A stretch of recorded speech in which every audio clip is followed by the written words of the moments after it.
holding on Daf Tes Zayin Amud Beis 16b, and we've been learning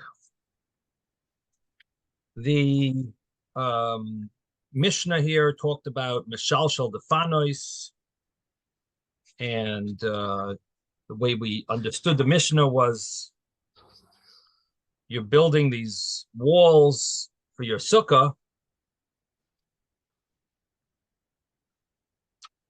and I guess you would say the simple understanding of the Mishnah was, do you say good achis?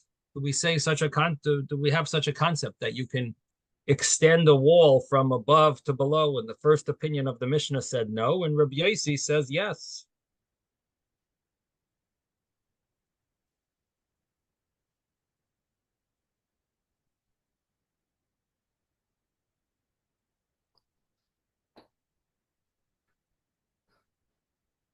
The first opinion says Meshalshal Milmailo Lamata.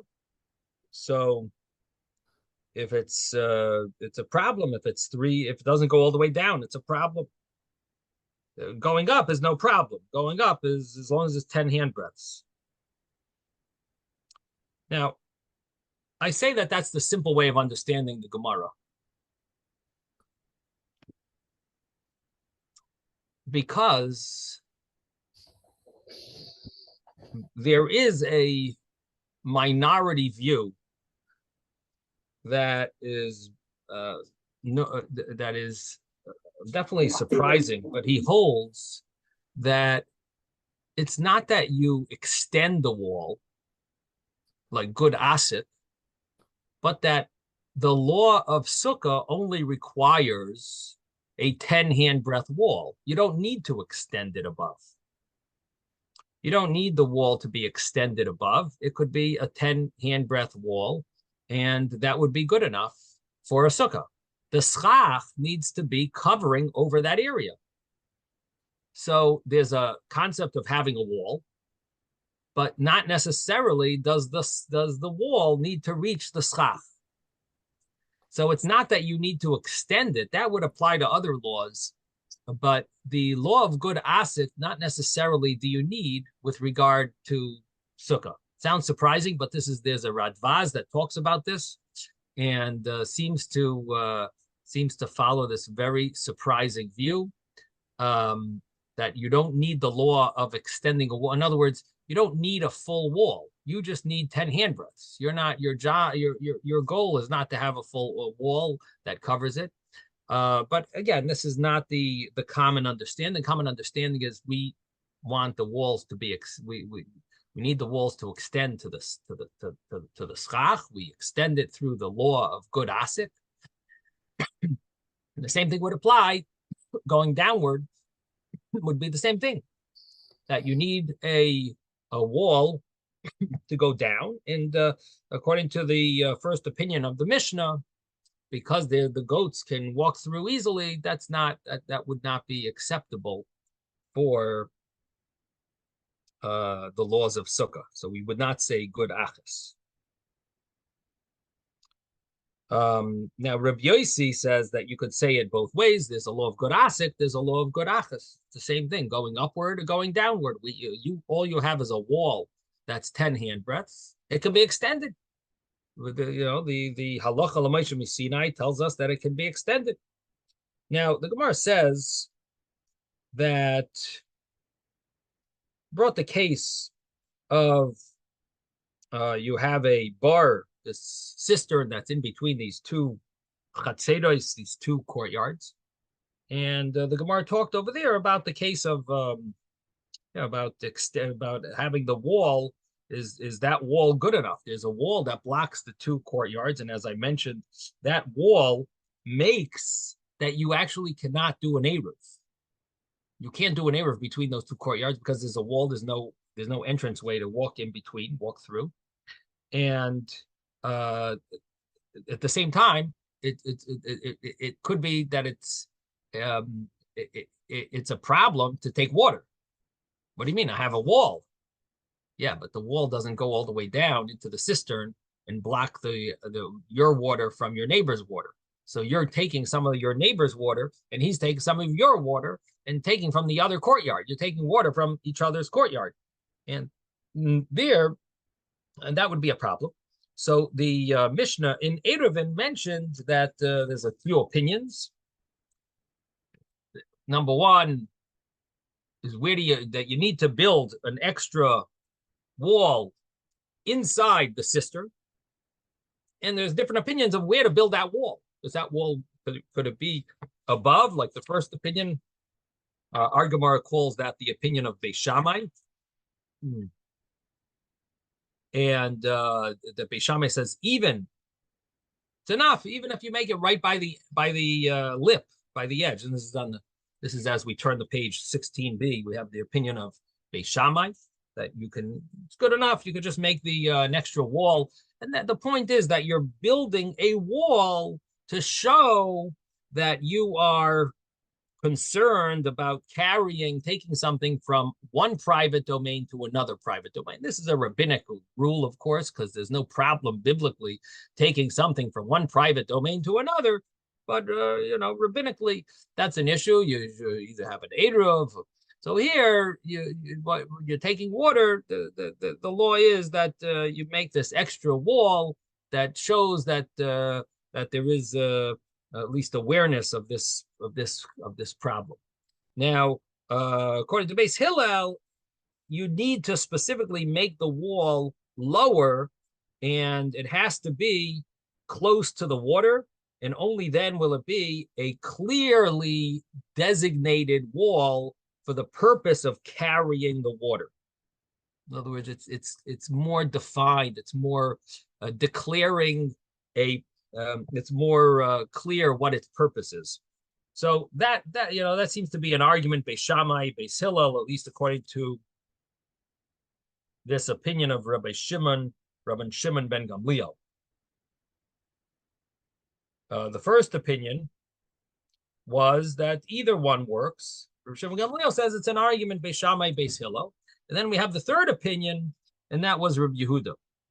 Now, I should just mention, it sounds surprising, Beis Shammai is very lenient here. Normally, he's very machmir. Normally, Beis Shammai is more strict. Why over here is Beis Shammai more lenient? So, Tosfos on the top Tosfos, he mentions that don't be that surprised. In the Gemara Eruvin, it actually switches the names. So really, Beis Hillel is the one who's the lenient one. Beis Shammai is the one who's strict, and for whatever reason, it got, in our Gemara mentioned it this way, but there's sometimes like the names got confused. Was it Beis Shammai that said this and Beis Hillel said that, or Beis Hillel said that this and Beis Shammai said that? So whatever. So here, according to the way the Gemara says it in Eruvin, it actually fits with their general way of their general practice of being, one of them being more strict, one of them being more lenient. Okay. And then the Gemara said that the concept over there of that Rabbi Yehuda seems to promote. He says, you have a wall, basically good achas. You could lower the wall and make it considered it's a kosher. That's a mechitza. It should be considered as if it lowers all the way down. So that wall is good enough. Mechitza tluya. You could carry. You got a wall. So you made a wall. Rabbinically, there was a problem here, but you have a wall. The wall is, we consider it that it goes down. It's a mechitza tluya. It's a hanging mechitza. And we'll let it go down.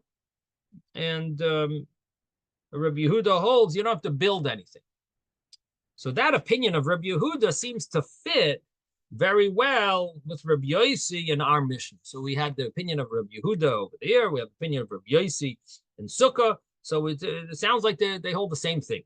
The Gemara says, that's Rabbi Yochanan says. And the Gemara says, not really. There's a very big difference between the two cases. And one case is about Shabbos. Shabbos has laws of that are chiyuv skila. There's very strict laws, and even though this is a rabbinic law, but nevertheless, the origin of it is biblical, and it could be a Isser Skila, and the laws of Sukkah is only an Aseh, and therefore it could be that Rabbi Yossi says this works by a Sukkah, but it won't work for the Isser Skila for the cases of Shabbos. And then you could say the opposite way, that maybe Rabbi Yehuda only says it regarding Shabbos because Eruv Chatzir is Drabanan, Sukkah is a law of Daraisa. So there are ways of differentiating between these two opinions, even though they sound like they're saying the same thing. They're basically both saying good achis. We are able to extend a wall lower. They're both saying the same thing, but one says no. You could argue and say, well, he say it here. Not necessarily do you say it all over Shas, just because you say it in one area.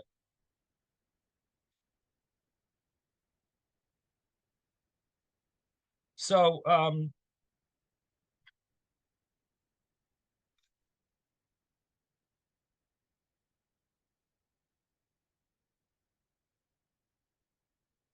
that's the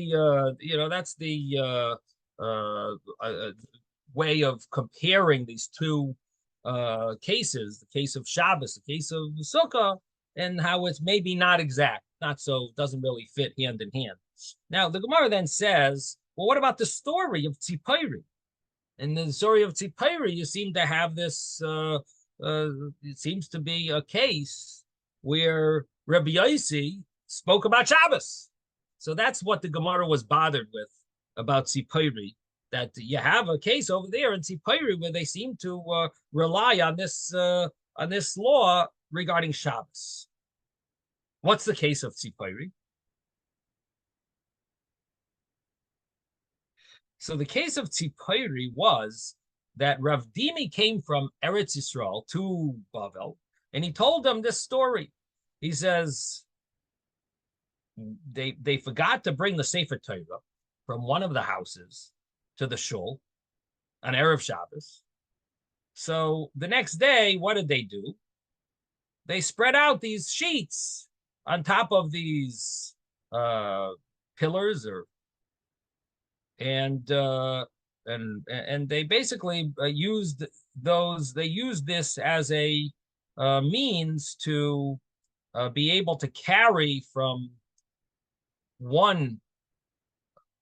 a private domain to the shul, which is also considered a private domain.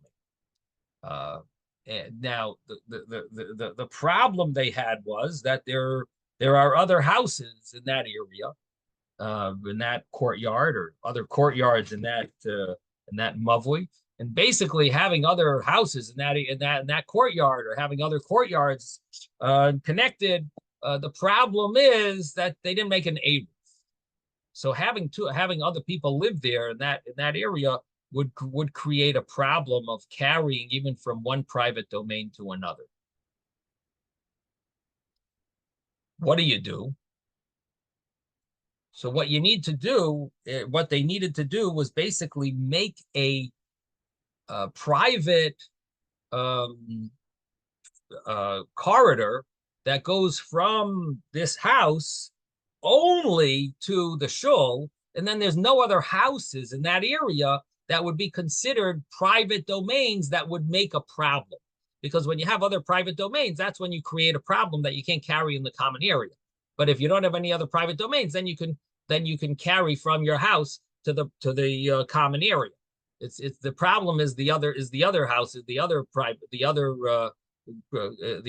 houses ruin that. So if you take from your house, from your domain, and have a direct route that only goes from your place, from your house, to this other shul, which is this other location, there's no other additional houses in that courtyard. So then there's no problem of making an Eruv.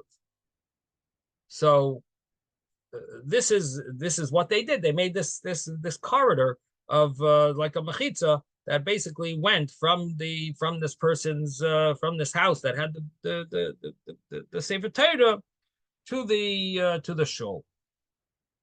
Right. I know they said it wasn't a problem on Shabbat, but aren't they fixing something? In other words, they're fixing a wall to make.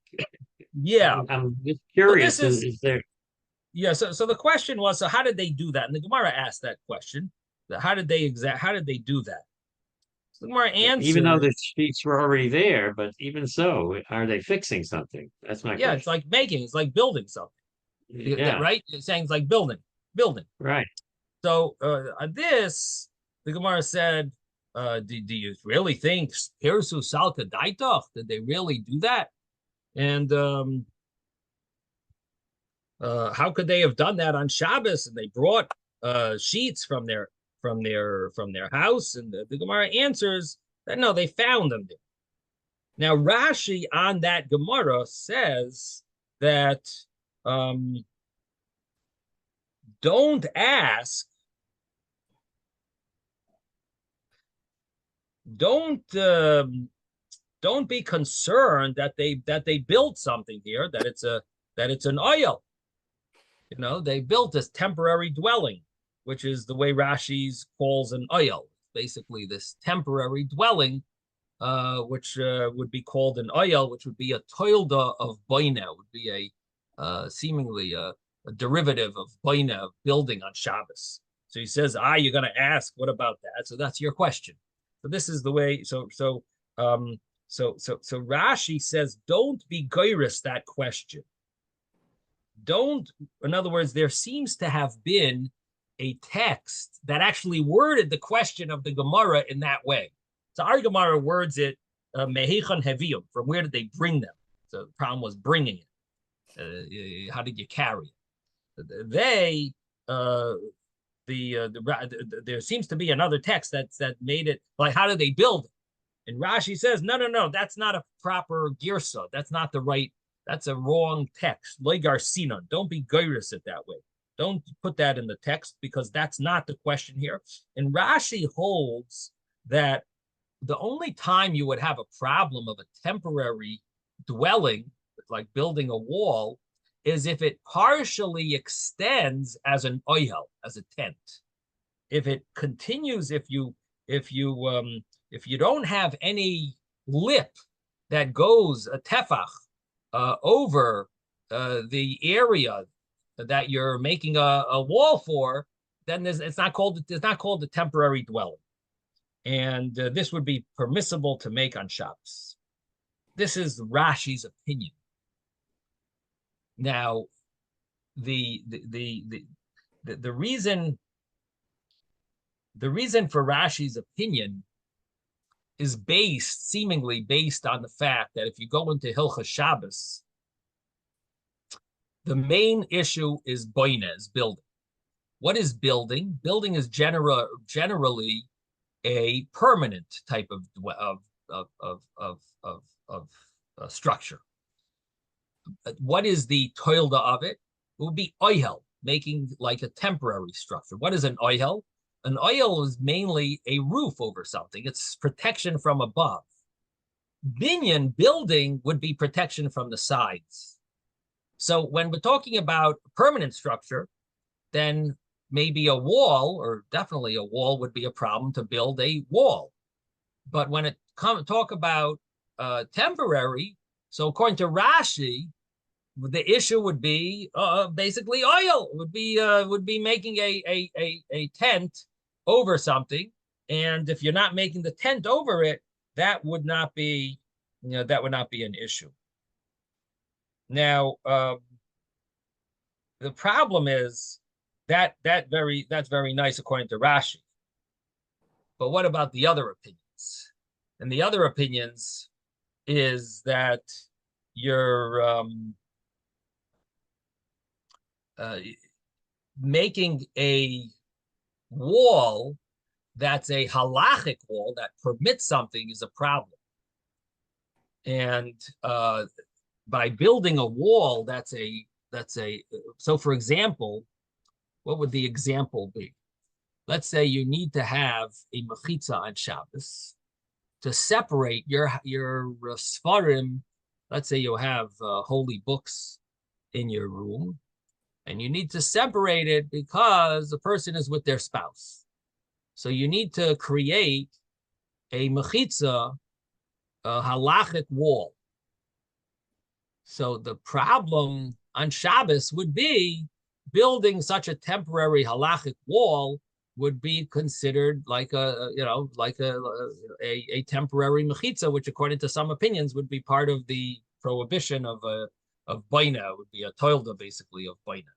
So that is not the way Rashi learns, but that would be problematic. And if you pull up a Shulchan Aruch here in Hilchas Shabbos, Shin Tes Vav, it talks about the laws of Shin Tes Vav. It talks about the laws of making an oil, and in these laws, it talks about also making a mechitza.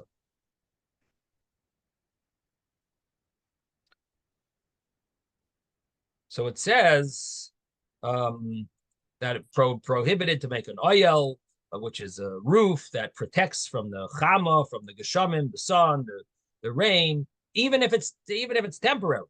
It's not meant to stay, and even if it doesn't have walls, but since it's made for a tent, that's considered an oil, and the rabbis prohibited it.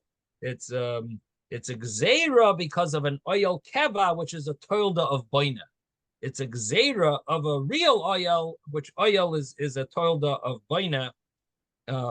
But actually, the toilda of baina is when it's a permanent oil, a permanent tent. And this is a gzeira derabanan, it's a rabbinic decree when it's temporary because of a gzeira of the actual oil, which is permanent, which is a derivative of baina. Now, that that was what we were mentioning yesterday, that if you do have already like a tefach, that's already there. So all you're doing is being moisifan. So the rabbis only prohibited if you're going to start it on Shabbos. If you're just adding to it, so as long as it already has a tefach spread out, then it's not a problem. Now, what do I mean by a tefach spread out? So let's say you have a roller, a roll of material, and you're going to be spreading it out. The roll itself is a tefach. That's not good enough. Only if it's pulled one hand breath. If you pull that roll a hand breath, like for example, let's say on top of your sukkah, you want to put the what do they call the cover people have when it rains? They put a tarp, like a tarp type of thing. There's a term they use, a schlock or something. It's something. They use there's some term for it. I've never used it. A schlock. A schlock. It is a schlock. Okay. You use your shviga for a schlock, right? Is that a Yiddish word, or schlock? Yes. It's a Yiddish word, schlock. But it's not a real word. What does it mean? Cover? What does schlock mean? Yeah, cover, I guess. It's not a real word. It's not a real word. No. Anyway, whatever it is, they use that as a, so let's say you want to do that on Shabbos. You want to roll it out over your sukkah on Shabbos. So the thing is, that would be seemingly be a making an oil. Now, what about if it's already now? What about if the roll of it rolls up? So let it say the roll itself is a tefach, is a hand breath. That is not counted. But if it's already extended a little, seemingly from this halacha, it sounds like you would be allowed to spread it out more and pull it over your entire sukkah, because it's an oil. It's a temporary oil that you're only being moisif on, that you're adding to. You're not making it in the first place. Now,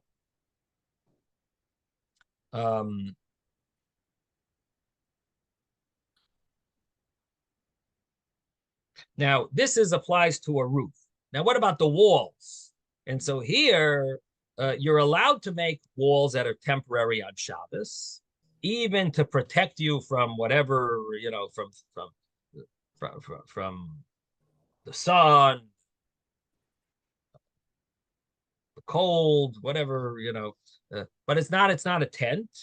and there's candles. You could make a some type of a wall, a temporary wall, A screen. and maybe for privacy. You want to separate the men and the women from during a drasha. There's no halacha that they have to be separated, so you could do that. Now, so it's the only problem is if you're doing it kedei lahatir sukkah, to permit a sukkah, or to be metaltel, to permit carrying, or any other isser. For example, making a mechitza, some type of a partition that is 10 handbreadths tall in front of books, let's say, in order that it would be permissible for a person to be with their spouse, or let's say a person wants to use a place as a bathroom and he has holy things, so you would need to make a mechitza separation. How would you do that? You can't do it on Shabbos. You can't do it on Shabbos because now you're making a mechitza that has a halal. It's a mechitza that's permitting something, and it's creating a rishus, a halachic domain. So that is where it creates a problem.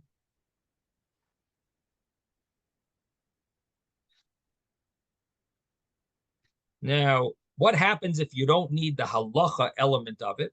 So let's say you're putting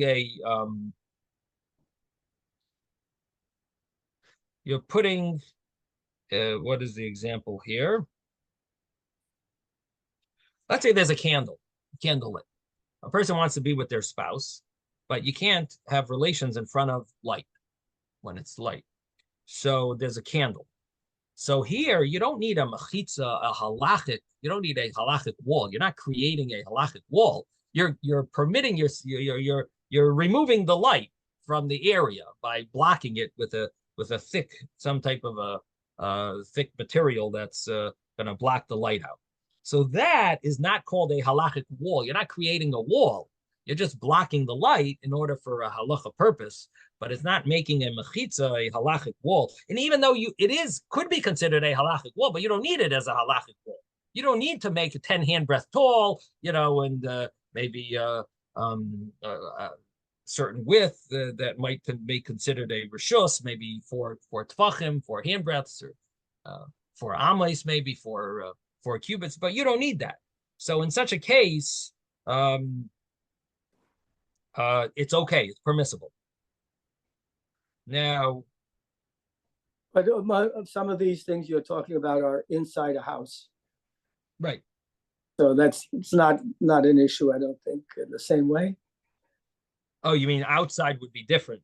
Is that what you're asking? If outside would be more strict? I would think so. Oh, if it makes a difference? It's I mean, there's 20 paragraphs. Few pages. Well, I'm not going to go through the whole thing.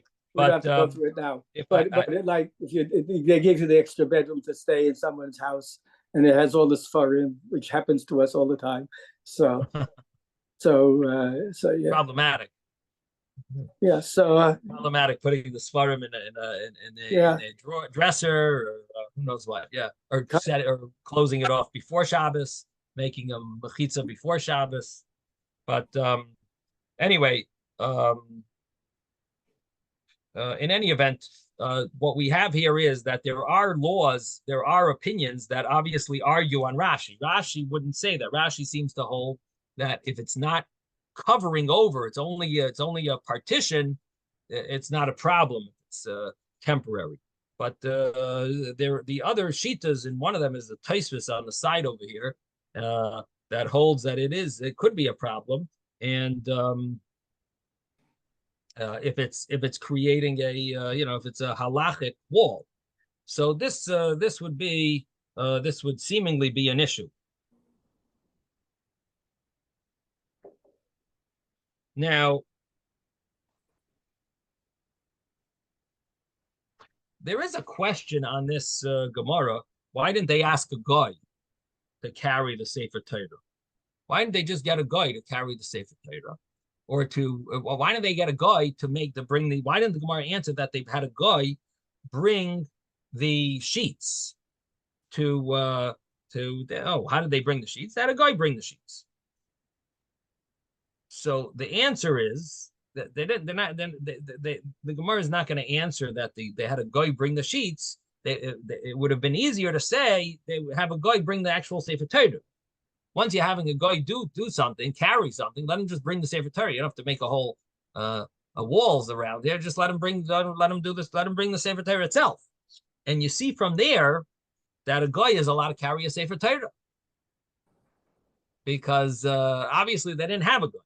But if they had a guy, in other words, the Gemara doesn't say that the guy carried it, or a guy brought the sheets. The reason is because the guy wouldn't have brought the sheets; he would have brought the Sefer Torah. And the fact that He doesn't they have to do bring it the for his Torah, own benefit, the guy. It doesn't have to do what he's doing for his own benefit. What benefit is he getting by bringing a Sefer Torah? Gonna give him kiddush. you don't need that. There is such a leniency if he does something for his own benefit, but it doesn't. That's not the only case where it's permitted to ask a guy to do something. The whole Shabbos guy is generally when it's for your benefit. That's the general rules of Shabbos guy. Now, rules of Shabbos guy are not easy. True, it's very complicated, and many people think they have the wrong impression of what a Shabbos guy can do. But there are numerous things that a Shabbos guy can do, and one of them would be that if the tzarich mitzvah they needs to transgress a drabanan, so it would be a Shabbos guy is a drabanan and is transgressing a drabanan, and it's a tzarich gadol or tzarich mitzvah. So it would be permissible to have him carry the Sefer Torah. So the fact that the Gemara doesn't that they didn't use this option is probably because they didn't have a guy. They didn't have a guy because if they had a guy, listen, this is the story. If they had a guy and it's inappropriate for a guy to carry a Sefer Torah, then the Gemara would have said they had the guy bring the sheets. But the fact that they don't say that the guy brought the sheets and means that he could have just as well brought the Sefer Torah, and he didn't because there probably wasn't a guy, and that's why they had to they had to find. They hoped luckily they found these sadinim. They were there by the Amud. Yes, Mordechai. Yeah, on the subject of moving Sefer Torah on Shabbos, isn't there something elsewhere that if there was a Sefer Torah, I mean, like a scroll that was such as a Sefer Torah, was on the roof and it unfurled, that as long as it was at least a tefach from the ground, you can roll it back up to yourself, but not it. Yeah. Forget where that is. Yeah, there is a whole thing. Yeah. Forget where it talks about that. Yeah. Bringing it back. If it's anyone remember that? There is such a Gemara. Megillah, right? Megillah. Yeah. There is such a story where because they had this problem. They had all rolled books. Scrolls. Yeah. Okay. Anyway, so that's basically the discussion here, and the touches on the laws of Shabbos. But the bottom line is that the Gemara says that the opinion who they followed in that case was the opinion of Rabbi Yishmael Rabbi Yossi. Right. Because Rabbi Yossi talks about Sukkah. He doesn't talk about using good achis for Shabbos. And so the Gemara says, what do you mean? There's that story. It happened in Tzipori. That's Rabbi Yossi's place. The Gemara says, no. Rabbi Yossi died before that story. That story happened with his son, Rabbi Yishmael. But Rabbi Yossi, he's the one who permitted it.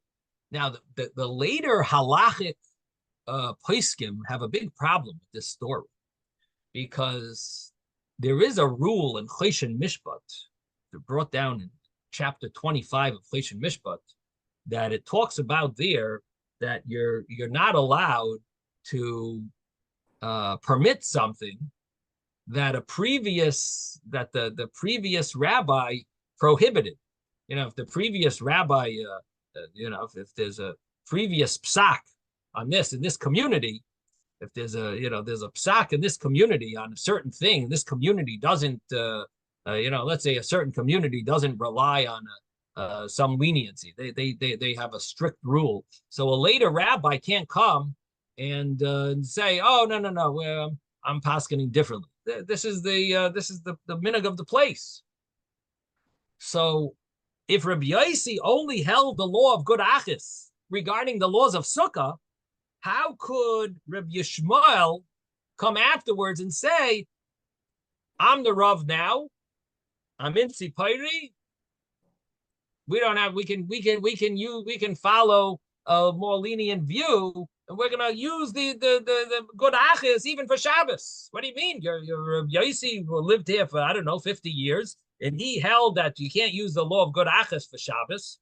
So how can all of a sudden Rabbi Yishmael Rabbi Yossi say, it's gonna be allowed. We're gonna use the laws of good achis for Shabbos, and we're gonna permit it.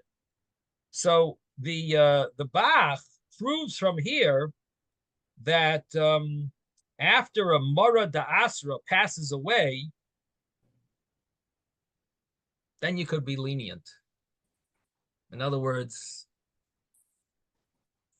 while he's alive, that's the rules. But the new Rav comes. You see from this story, new Rav comes, it basically could change it. This is what happened. This is what happened in the whole city here, because the older authority didn't want to have the kind of eruv around the town that was proposed. And only came about after he passed away. A new committee was formed, and they brought people from Baltimore, where they had such. Which area is this? Which city? Boston. Boston. Interesting. Not anyway, downtown. Not downtown. Right. So anyway, there is so this is the Bach wants to say that it is permissible after the Rav passes away, the new Rav can come with new opinions. Now the Tumim says on this story, he says it's not a proof to the. He says the Bach, you don't have a proof over here, because the story here is not that Rabbi Yossi had any. This story never happened in Rabbi Yossi's days. We know what Rabbi Yossi would have paskined, but we don't have a minhag until it actually happens. And because this story never happened in Rabbi Yossi's days, it only happened later on after he passed away. So Rabbi Yishmael is not limited to the psak of his father, Rabbi Yossi, who was the Rav of this town. He's only limited if it became the minhag hamakod. Just because his father would have paskined one way, would have ruled one way, but it never became the minhag of the place because the story didn't happen. So because the story never happened, that's why the Tumim says, there's no proof. You really, maybe normally, you would not be allowed to change the minhag of a place even after the Rav passes away. The minhag that's the minhag of the place, that minhag should stay. Rabbi. This story, the story never happened in Rabbi Yossi. We know what he would have paskined, we know what he would have said, but the story never happened. It didn't become the minhag hamakod. Yes, Victor. So I remember reading, it was a city, I don't remember which city in Eretz Israel, that the Purim, whether it was the 14th or the 15th or whatever, Rav Ovadia had made a certain psak of which day that city should celebrate Purim. And apparently, a couple of years after he passed away, the new rabbanim of that city decided no, that they're changing it. So so this is famous, that what you're talking about here, this actually happened. Do you know what city it was? I don't remember, but I read it in one of the Israeli newspapers. Keep an eye on those. But I'm sure we could search it. That would be interesting. Now, the question, I guess, would be that if Rebbe Vadia was saying what he said based on being machmir, in other words, he wasn't, because he felt there's a like a suffix, a big question about it, and therefore he paskined his way, and that later on they came to a conclusion that they found that it's more, maybe they found sources, that it's what he was concerned about is not really a concern. So maybe that might be a different, but definitely it's a good point. If that story is true, we got to look into it. How does that fit with this law that's mentioned in the Shulchan Aruch and Chesed Mishpat? Definitely an interesting topic. If you want to find out what city it is, and we could look into which Rabbanim could maybe find out, search, do some research. Okay, so anyway, that's the end of this little piece of Gemara, and the next Gemara is going to talk about the laws of Lavud. Now, the law of Lavud is a special law that we consider something within 3 handbreadths to be full, that it's filled in and it's attached. And so even though there's a space, but the space is so minimal, and it's a halacha l'moshe misinai that we consider it complete, even though it's really missing up to 3 handbreadths. Once it reaches this amount of 3 handbreadths, at that point we no longer can say that it's filled in and that it's attached, and we consider it to be a gap. But if it's less than 3 handbreadths, then it's not a gap. It's considered to be filled in. Now, that law would have might be able to allow us certain leeway with regard to making a 10 handbreadth wall, because do you really need 10 handbreadths of wall material? If you want to get away with a cheaper wall, you may be able to do a much easier type of wall by having 1 handbreadth, and then you could 1 handbreadth, and then in a few feet or maybe less than 9 inches, put another handbreadth, and less than 9 inches, put another handbreadth. Things like that. There might be ways of getting around using a full wall of 10 handbreadths. You could rely on Lavud. Just for example, we use lattice in Florida. It's very common to use lattice for our walls, for our sukkah, and all lattice is always there's holes, and sometimes the holes are even more bigger gaps than the actual amount of lattice that there is. And the halacha is that's Lavud, that it's considered attached. So you basically don't need to have solid wall. You get away with Lavud. So that's what the Gemara is going to be talking about. I think someone wanted to ask something. Oh, yeah, Jeffrey. So this is something that I only saw the last few years. The people use bungee cords on the empty side of the structure of the framework of a sukkah, and put the bands across, stretch them across, so that there was less space in between, and they could use the same cord even sometimes to make 2 rounds, and so the wall is not empty. But I think that it was some of the gaps might have been more than 3 handbreadths. So how did they do it? So I'm not sure. I remember that someone was using this, but maybe it's the 4th wall. Maybe. So why did they do it in the first place? I wouldn't even put anything there. Yeah, exactly. So, but in any event, so that's what our Gemara is going to talk about. Our Gemara is also going to talk about when you rely on these leniencies. I'm using the word leniency. When you rely on these special rules, can you rely on a few of them together? Yeah. Or can you only rely on one? So here, the Gemara, and let me tell you where we are. We're on 16b, and we're holding Amar Rav Chizda, Amar Ravimi, which is Amar Rav Chizda must be about 15 lines from the bottom, maybe 16 lines from the bottom. Amar Rav Chizda, Amar Avimi. Rav Chizda says in the name of Avimi, Machzelas, some type of a mat, Machzelas. That's arba'a umashu. That's 4 plus a bit, 4 handbreadths plus a bit. Materes besukkah mishum daifen. It permits you to use in a sukkah because it's considered a wall.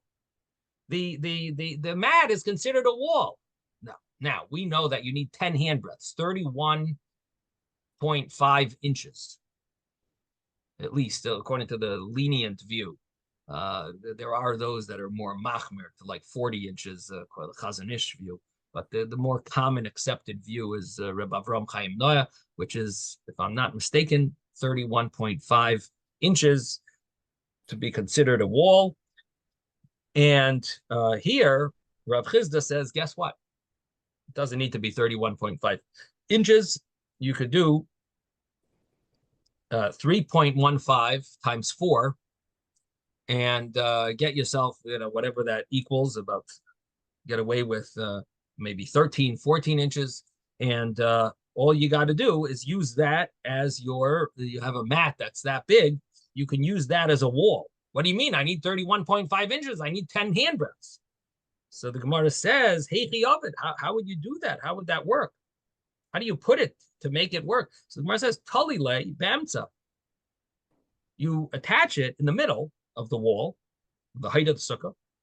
Pachas mishleisha lamata, less than 3 from the floor. Upachas mishleisha lamayla, less than 3 from above, from the schach. V'chol pachas mishleisha kalavadam. Anything less than 3 will fall into the rule of lavad. So what do we have here? You have a sukkah that's 31.5 inches. That's where the roof is. The roof is at 31.5 inches. So what do? You have the bottom 3 handbreadths. So let's say you have about 9 inches empty on the bottom. Then you put your 13-inch, your 13-inch, 14-inch mat. So it's now 9 plus 14 is what, 23. And now you have schach on the top. So you have a gap of about 9 inches on the top, 9 inches on the bottom. And all you have is like a 13-inch or 14-inch mat. So you've got 2 gaps, and each of the gaps are less than 3 handbreadths. And again, 3 handbreadths is like, 9.45 inches. And your both gaps are less than that. They're just 9 and not 9 point anything. So you now have a sukkah with only a wall of 4 handbreadths. So the Gemara says, Pshita. Gemara says, you know what? That's obvious that that's a kosher sukkah because the law of love. We know the law of Lavan. Lavan tells you that anything less than 3 is kosher. And the Gemara says, so basically all you have is your 4 handbreadths plus a drop, and then all you need is two areas that are less than 3 handbreadths, and then you're all set for your 10 handbreadth sukkah. The Gemara says, Mahu de Tema. I might have said Chad lavad amrinan. You could say 1 lavad, trey lavad la amrinan, but 2 lavads you can't say. Kamash malan. The Gemara comes and lets us hear. Rav Chizda, the name of Avimi, comes and lets us hear that you could actually say 2 lavads, and it would permit the sukkah to be a kosher sukkah because based on these 2 lavads. Now Tosfos has a big problem. Tosfos says, we've learned about a wall of a sukkah with lavad, and we've even learned them to be 2 lavads because we have, if you have a sukkah that's all these vertical poles going all around, what do we say? That it's a kosher sukkah. And in between every vertical pole, there's less than 3 handbreadths. So you got a sukkah made with many lavads. Each wall has numerous lavads that are making your sukkah kosher. So of course you could say more than 1 lavad. We have that from that earlier Gemara about having a vertical sukkah, a vertical pole, many vertical poles placed within 3 handbreadths of each other. So Taisha says maybe there's a difference between vertical poles and horizontal poles. And that's a very interesting difference. In other words, that you would think that maybe vertical poles we can consider a wall with loved, but horizontal poles you wouldn't see it so much as a wall. Somehow there's a difference between the Shesi and an Erev. That's how Tosfos wants to say. Of course, it's a deserves some thought. You know how you would differentiate between these two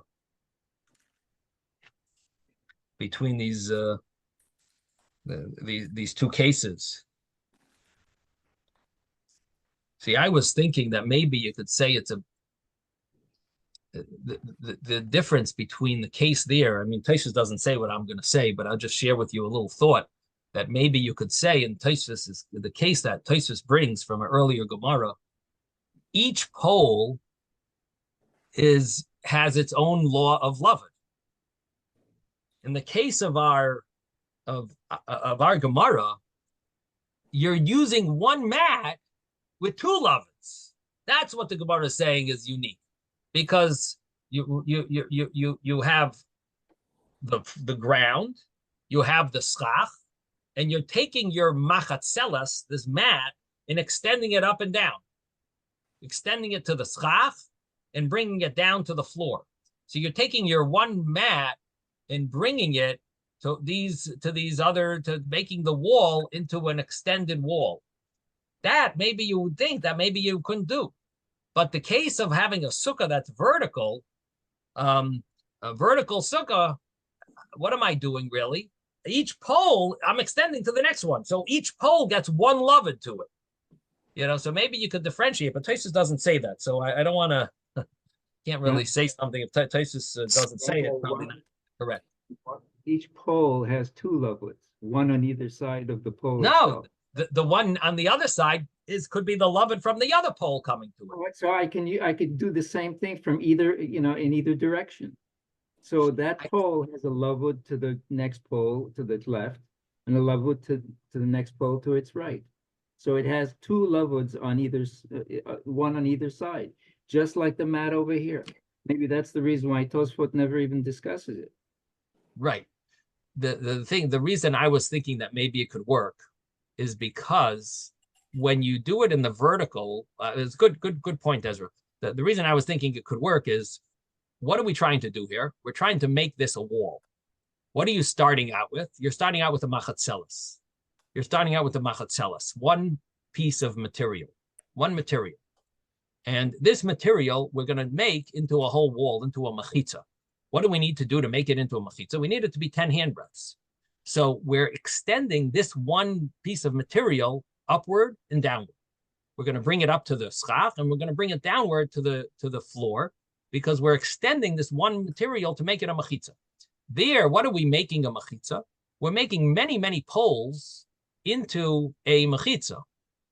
And each pole could be considered just that it's extending to its right, let's say. And if you just extend that each pole to its right, you will have a solid machitza. And you don't have to extend it to its left, or do it the opposite way. Extend it only to its left and not to its right. And you don't have to. So in other words, each pole is making a wall, is becoming part of a wall by using the law of loved. So we're doing a loved to each piece separately. I don't know. It's just to me, it sounds like it could be an answer. I see it. In other words, I see it that it's different.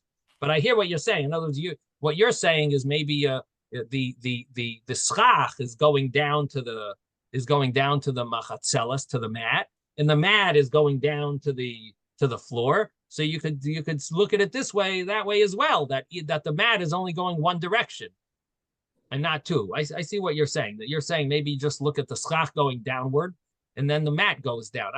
The reason I see it differently is because the mat, you could say that's the wall. The schach is schach, and the wall you're extending to make it into a wall. Anyway, so just a thought. It's certainly different from the uprights, which are solid, and this is a talui. This is more like a fabric that's hanging down. Yeah, but the same law would apply if these were fabrics. Yeah, but If you could somehow figure out how to it can't hang put up. fabric. It can't hang up. You're not hanging it from the top, right? They tell you to hang it from the middle, right? But it can't.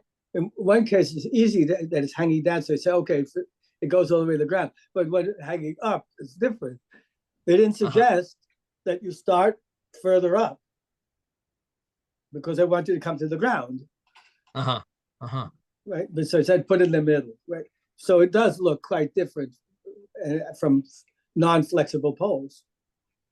So now your difference is one is flexible and one isn't. Is that how you're seeing like there may be a difference that you might think that?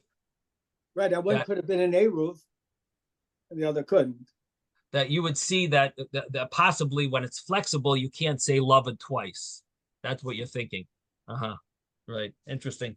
Anyway, Taisus doesn't give either of our answers. No. But he does give his answer that there might be a difference. And he doesn't say for sure. He says maybe there's a difference between Shesi and Erev, means the which direction they're in. That's his possible answer. Now,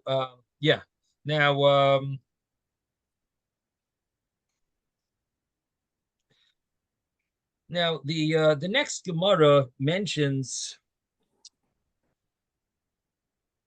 where are we up to here?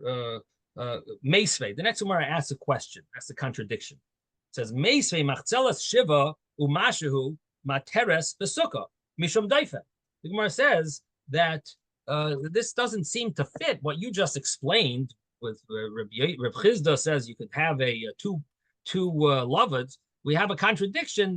They asked a contradiction in the yeshiva. The Bnei Yeshiva asked a contradiction. They said a machatzelas, this type of a mat that's 7 in a drop, that's good for a sukkah, for a wall. Now, why does it mention 7 in a little? Why doesn't it mention 4? And if you could rely on 2 lovads, mention 4. Why does it say over there machzelas shivas mater? The Gemara answers Kitan Yahi b'sukkah gedolah. What are we talking about over there? Over there, we're talking about a large sukkah, and because it's a tall sukkah, you can't get away with 4, because when you're dealing with a tall sukkah, it's got to get. You only have the permit that you got is that you can close up anything less than 3 empty spaces, empty handbreadths. But if you have a tall sukkah, you're gonna have to make it much bigger than 4 to get it close to the roof and get it close to the floor. So therefore, it picks a case of what is the smallest wall you can get away with on a very tall sukkah. The smallest wall you can get away with on a tall sukkah is 7 plus a little. Shiva umashu. So the Gemara says, "Oh my kamashvalun." So what's it letting us hear? I mean, it's the law of love. What are you letting us hear? So the Gemara says, "The mashalshalin defanois milmayla lamata k'Reb Yosi." This brisa is saying a big chiddush, that it's following Reb Yosi's view, and it's saying, guess what? You could hang it from the top and put it within 3 handbreadths from the schach, and then all you need is to say good achis. And how does this work? The goats can get through. The answer is Rabbi Yosi doesn't have a problem. He says that's called a mechitza. So you have a mechitza. It's considered a kosher wall, and that is good enough to be considered a wall for a sukkah, even though it's close to the top, and even though that follows Rabbi Yosi, but it works. Okay, we're going to stop here. I want to wish you all a very good Shabbos. Thank you. Thank you, Rabbi. Good Shabbos, everybody.